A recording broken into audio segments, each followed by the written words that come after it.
Meet the B-25, the Billy Mitchell.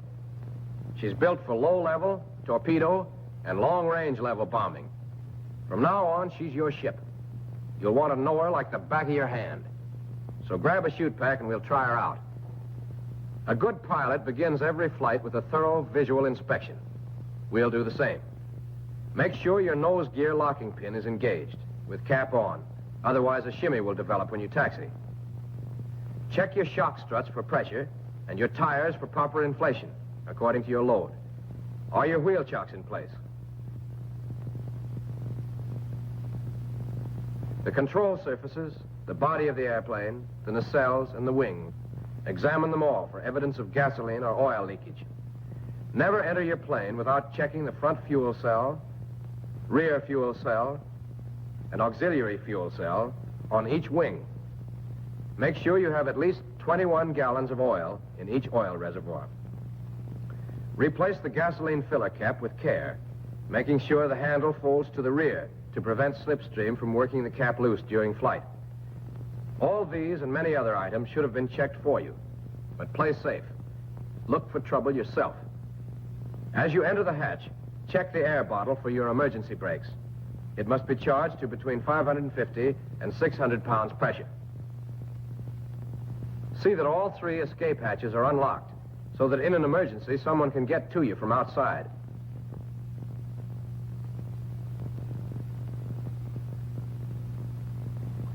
Always fasten your safety belt before you leave the line. Unlock the flying controls and adjust the pilot's seat for comfort. Make sure the locking lever is secured in the down position. Put on your throat microphone and headset.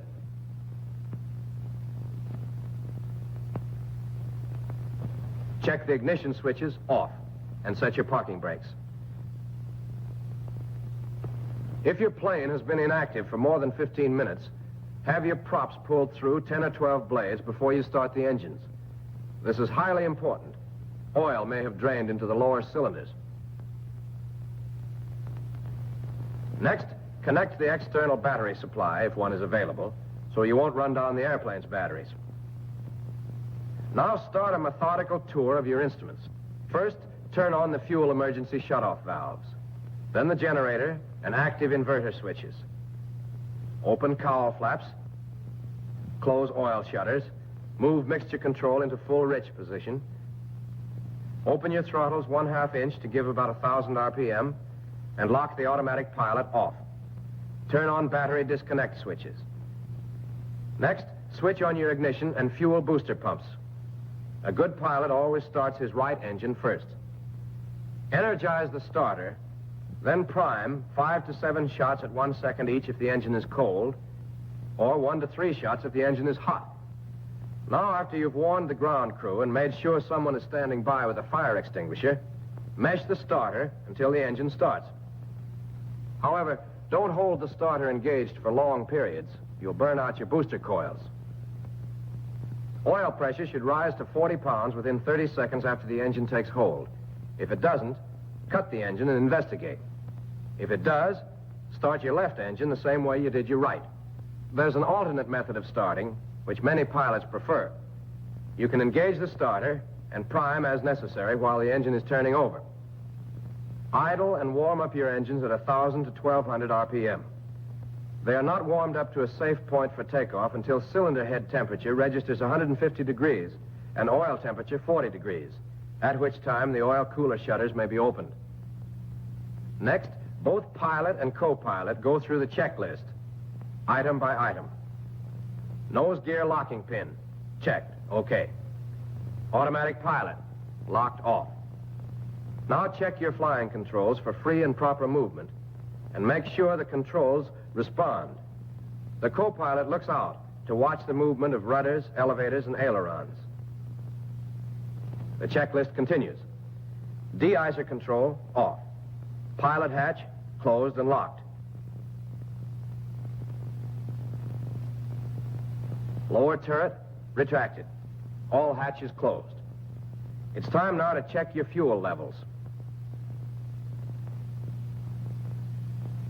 Suction, 3.75 to 4.25. General hydraulic pressure, 800 to 1,100 pounds. Brake pressure, 1,000 to 1,200 pounds.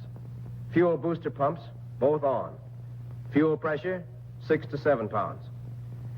Now you're ready to trim your tabs.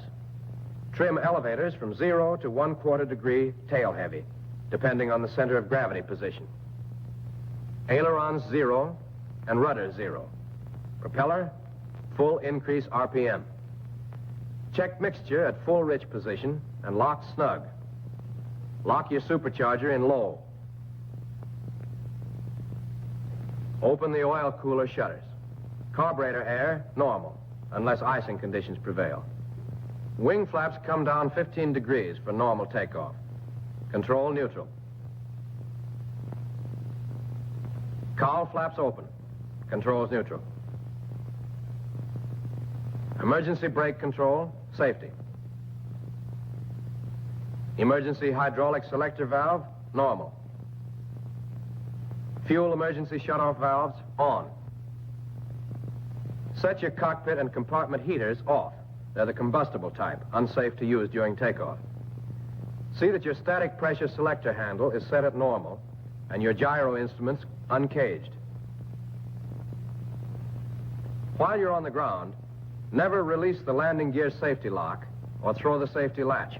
If you do, then the landing gear lever might accidentally be lifted, and a B-25 is not designed for digging tunnels. Someone's carelessness in securing the safety lock and latch in the plane made this ridiculous accident possible. Propellers cost money. You can't throw them away like matches. Another word of caution. Before running up your engines on the line, always look behind you to make sure that your prop blast won't endanger persons or property. Your next step is to check the propeller controls at about 2,100 RPM. Move controls to full decrease and note decrease in RPM. Then shift controls to full increase, and RPM should return to original setting. Check magnetos at 25 inches of manifold pressure and 1,800 to 2,000 RPM. A drop of 75 RPM on one magneto is nothing to worry about. If there's a greater drop, or if undue engine vibration develops, investigate at once. If your magnetos check okay, you're about ready to go. A final check of cylinder head temperature, oil temperature, and oil pressure. And you're ready to contact the control tower for permission to taxi. When you get it, have your chocks removed. Release your parking brakes. And you're on your way. You don't try to turn before your ship gets moving. To do so would put dangerous side stress on the nose wheel. You remember to use your brakes cautiously until you're familiar with their action. Brake pedal forces are light. They don't build up in proportion to pedal travel. So you steer with the throttles as much as you can, thus saving your brakes from excessive heat and wear. An engine speed of 1,000 to 1,200 RPM is ample for taxiing. Practice will give you smoothness on turns, but never try to pivot on one wheel. The minimum radius of turn for the inside wheel should be at least 10 feet. Before you roll onto the runway, run your engines up to takeoff power once more. And again, hold them there a second to see if you've really got full power available. Now contact the control tower for permission to take off. Adjust the throttle locks carefully so your throttles won't creep.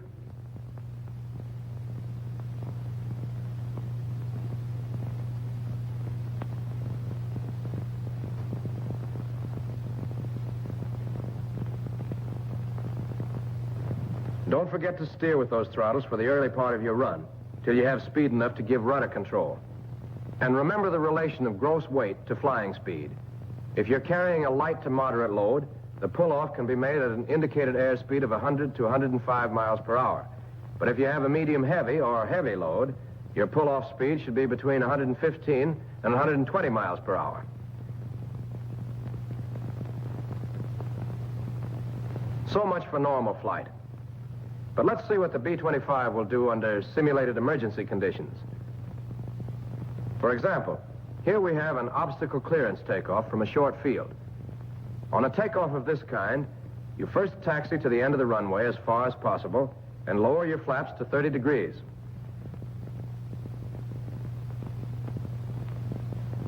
Your indicated airspeed varies from 95 miles per hour with a very light weight of 23,000 pounds up to 120 miles per hour with a heavy gross weight of 36,000 pounds.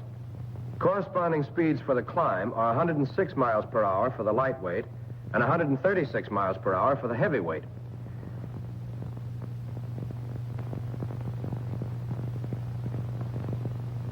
Hold the plane with your brakes and open the throttles to takeoff power.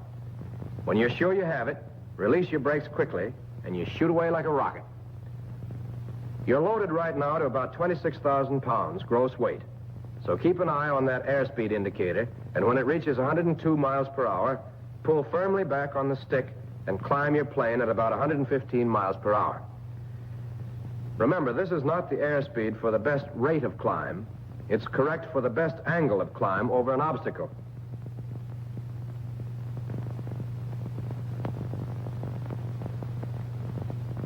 When your plane is safely airborne, but only after a definite signal from the pilot, the co-pilot retracts the landing gear.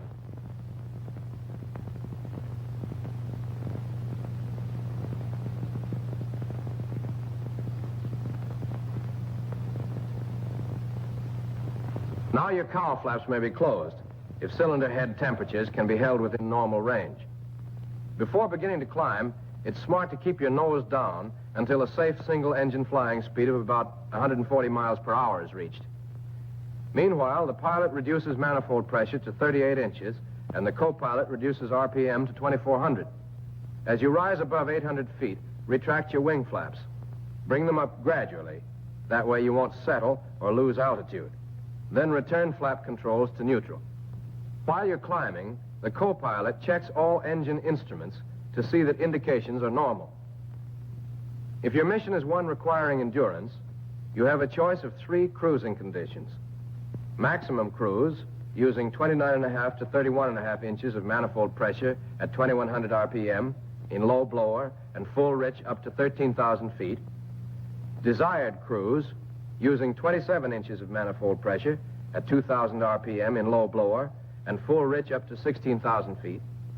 Or long-range cruise, using 26.5 to 27.5 inches of manifold pressure at 1,550 RPM in low blower and cruising lean up to 13,000 feet.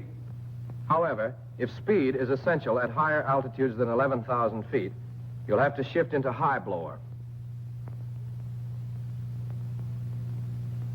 Before this shift is made, the pilot retards the throttles to 25 inches of manifold pressure, and the co-pilot reduces RPM to 1,700. Shift blower controls quickly to save unnecessary wear on the clutches. With high ratio blower in operation, you can pull up to 39 inches of manifold pressure at an engine speed of 2,400 RPM with mixture control in full rich. On long flights, you can avoid unnecessary fatigue by using the automatic pilot. Trim your plane carefully to hold a straight and level course with hands off.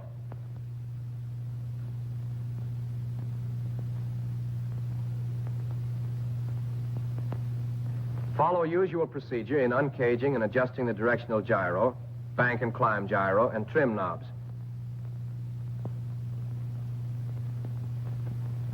Then slowly move the automatic pilot to on position. You can feel it taking hold. Now, readjust as needed to hold the ship on course.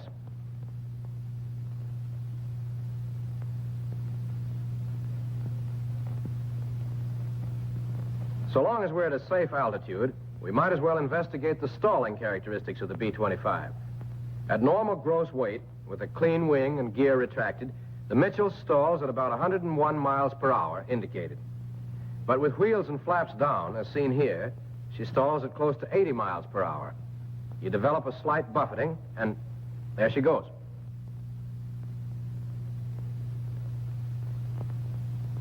To recover from the stall, depress your nose and increase power until you gain normal flying speed once more. Naturally, a plane with a heavy load like this one will lose several hundred feet of altitude before she recovers.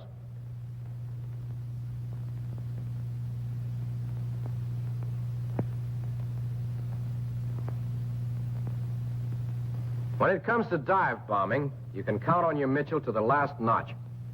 With a gross weight of 30,000 pounds or less, your maximum permissible diving speed will be 340 miles per hour indicated. Don't exceed this for any loading. And keep your eyes open when you try diving in rough air.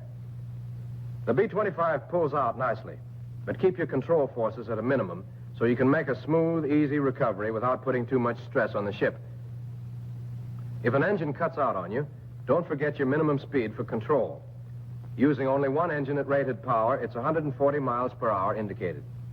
At less, if you apply full power to the good engine, the ship will begin to yaw.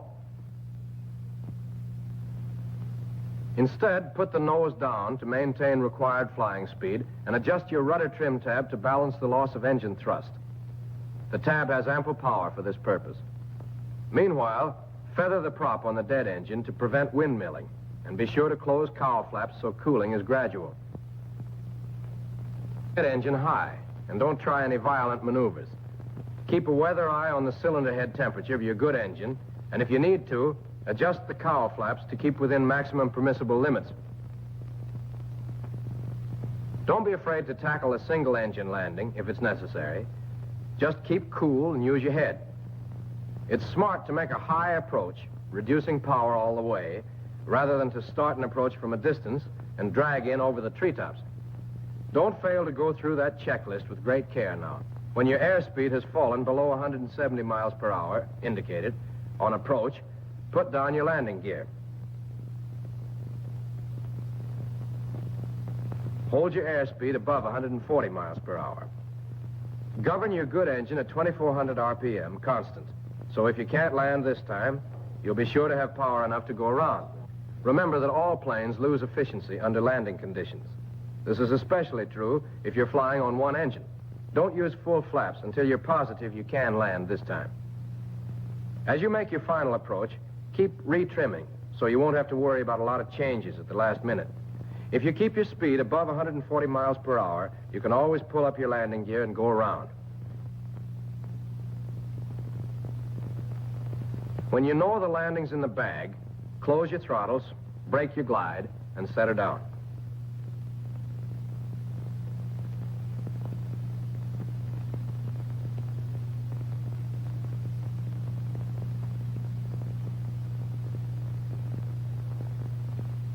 All right, now let's cover a normal landing, which also takes its share of intelligence and skill.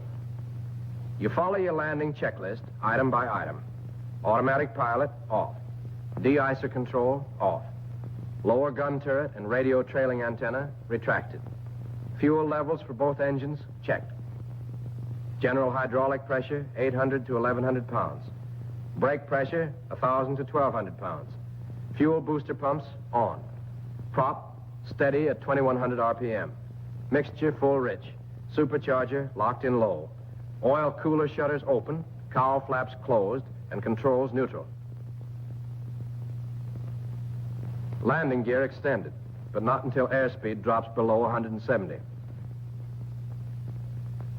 Now check your landing gear indicator and warning horn and fasten landing gear safety latch. Make your approach at about 130 miles per hour with full flaps. Hold it dead on 130 till you reach your flare-off point, then make ground contact close to 100 miles per hour indicated. Land with the tail quite low and hold your nose wheel off the runway until you slow down. It isn't built to take heavy loads at high speed. Besides, with the tail low, your plane slows more rapidly, and so you shorten your landing run. Be easy with those brakes till you know their action. After landing, move your props to full increase. Turn your fuel booster pumps off. Your cowl flaps open. Wing flaps up. Controls neutral.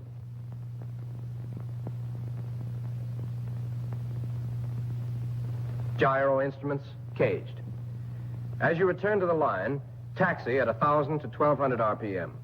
And on turns, let your inside wheel follow a 10-foot radius.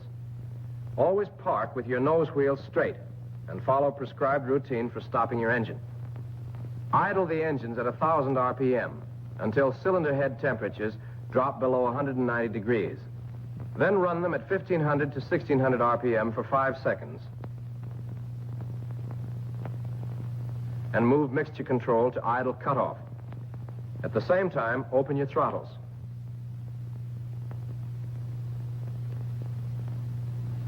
After the engines stop, lock your flying controls, replace locks on hydraulic controls, and turn all switches off. So there's your Mitchell. Intelligent, disciplined pilot technique will make these babies do everything but talk. Speed, endurance, responsiveness, everything it takes for long, hard missions. And plenty of protective armament besides. Yep, there she goes. Treat her right, gentlemen, and you'll see why the experts call her the best medium bomber in the world.